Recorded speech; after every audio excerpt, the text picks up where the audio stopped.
2026 football বিশ্বকাপে সবচেয়ে বেশি আলোচিত দেশটি হলো কেপ ভার্দে।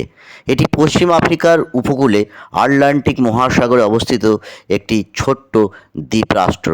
10টা আগ্নেয়গিরি দ্বীপ নিয়ে গঠিত এই দেশটির বিস্ময়কর বিষয় হলো এই দেশটিতে সারা বছরই তীব্র গরম থাকে, ফলে পানীয় জলের অভাব দেখা যায়। তাই এক সময় অনেকেই এই দেশ ছেড়ে বিদেশে চলে যেত।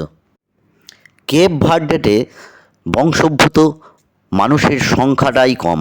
এখানে বিশ্বের বিভিন্ন দেশে বসবাসকারী তুলনামূলকভাবে অনেক বেশি।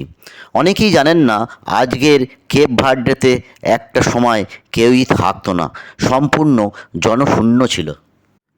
পঞ্চদশ শতকে পর্তুগিজ নাবিকরা দ্বীপগুলি আবিষ্কার করেন।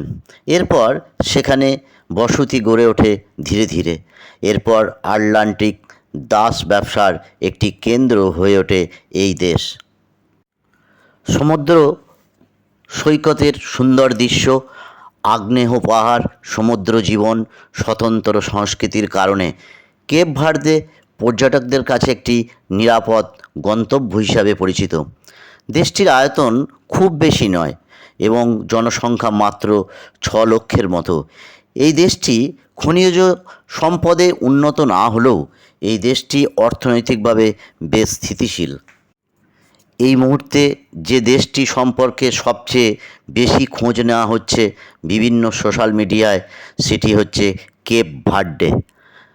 এইবার বিশ্বকাপে আর্জেন্টিনার সঙ্গে খেলায় হেরে গেলেও তাদের খেলা গোটা বিশ্বকে চমকে দিয়েছে।